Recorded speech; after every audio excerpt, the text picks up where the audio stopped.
Hello, नमस्कार दोस्तों।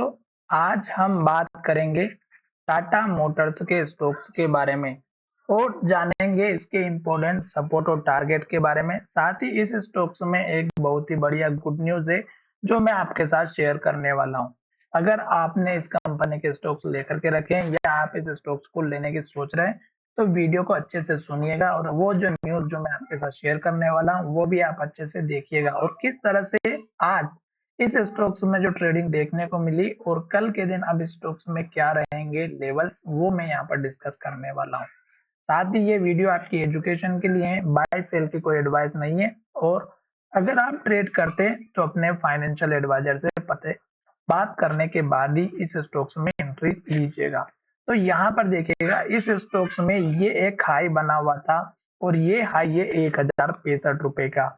और इस स्टॉक्स में जब 1065 का हाई बना था उसी दिन स्टॉक ने इन्वर्टेड हैमर बनाई थी और फिर से हमारी वही इन्वर्टेड हैमर यहाँ पर बनती हुई नजर आई है। तो अब इस स्टॉक्स में कल के दिन गिरावट देखने को मिल सकती है जैसे ही लो का ब्रेकआउट होता है उसके बाद।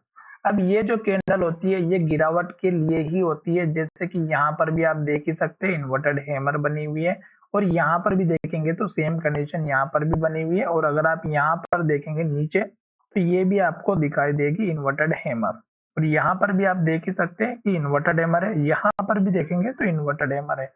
अब इतनी सारी इन्वर्टेड हैमर बनने के बाद भी अगर ये स्टॉक्स ऊपर की तरफ जाएगा तो टारगेट कौन सा रखना है वो मैं यहाँ पर बताऊंगा और न्यूज कौन सी है वो भी मैं आपके साथ शेयर करने वाला हूँ।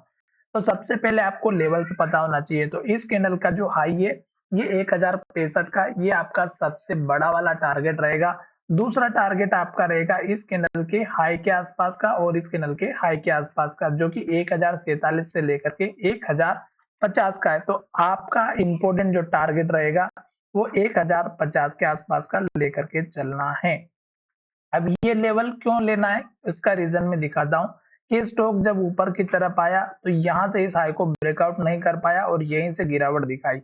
फिर स्टॉक ऊपर की तरफ गया और इस लेवल तक पहुंचा, फिर नीचे आया, फिर स्टॉक ऊपर की तरफ गया, फिर इसी लेवल तक पहुंचा, फिर नीचे आया, फिर ऊपर की तरफ गया और फिर स्टॉक इसी लेवल तक पहुंचा। और उसके बाद स्टॉक में जो गिरावट आई वो इसके रिजल्ट को लेकर के आई थी क्योंकि रिजल्ट इसका थोड़ा सा पिछले क्वार्टर से डाउन देखने को मिला था और उसके बाद धीरे धीरे स्टॉक नीचे चला गया और स्टॉक ने हमारा यहाँ जो लेवल बना था ये स्टॉक ने सपोर्ट लिया था। ये जो बड़ी गिरावट आई थी ये सभी स्टॉक्स में आई थी मार्केट में इलेक्शन वाले दिन की वजह से। तो उसके बाद फिर से रिकवर होते हुए स्टॉक ऊपर की तरफ जा रहा है। अब यहाँ पर आपको ध्यान देने वाली बात ये है कि स्टॉक ने जो इन्वर्टेड हैमर कैंडल बनाई है इसमें लो का ब्रेकआउट होने के बाद गिरावट होगी। तो सपोर्ट लेवल आपको कौन सा रखना है और कहां तक स्टॉक हमारा नीचे जा सकता है। तो पहला सपोर्ट लेवल तो इस कैंडल के लो का रखिएगा जो यहाँ पर हमारा है 978 रुपए का। हम इस छोटे लेवल्स को यहाँ पर नहीं बनाते हुए इस कैंडल के हाई को बनाएंगे जो कि यहाँ पर हमारा इन्वर्टेड हैमर है और ये लेवल अगर आप देखेंगे तो 970 रुपए के आसपास का है। तो पहला जो आपका सपोर्ट का रेंज बनेगा या लेवल बनेगा वो 970 का बनेगा, ठीक है। दूसरा सपोर्ट लेवल बनेगा इस कैंडल के लो का और यहाँ पर इस कैंडल के हाई का।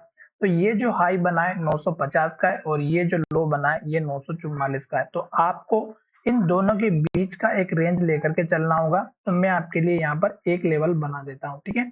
ये मैंने आपके सामने सपोर्ट के दो लेवल बना दिए। अब गिरावट की जो वजह है वो मार्केट में कल गिरावट इसलिए आ सकती है क्योंकि निफ्टी ने भी same to same inverted hammer candle बनाई है जो कि मैं आपको यहाँ पर दिखा देता हूँ। ये वाली कैंडल अगर आप देख रहे होंगे तो ये जो इन्वर्टेड हैमर है ये हमारे स्टॉक में जब काम करती है जब इस कैंडल के लो के नीचे स्टॉक जाने लग जाता है और स्टॉक में गिरावट आ जाती है। तो सेम ये जो निफ्टी में कैंडल बनी है उसके बाद अगर आप देखेंगे तो निफ्टी का जो लेवल है इस कैंडल का हाई है 23,110 का, ठीक है।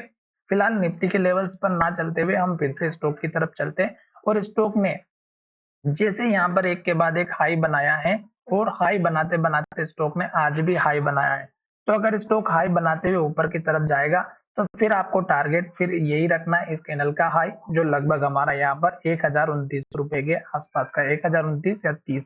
तो ये उसके बाद का टारगेट लेकर के चलना है। जब स्टॉक फिर से इस लेवल के पास आएगा गिरावट आएगी इस बात का ध्यान रखिएगा, फिर से स्टॉक सपोर्ट लेगा और फिर से ऊपर की तरफ जाएगा।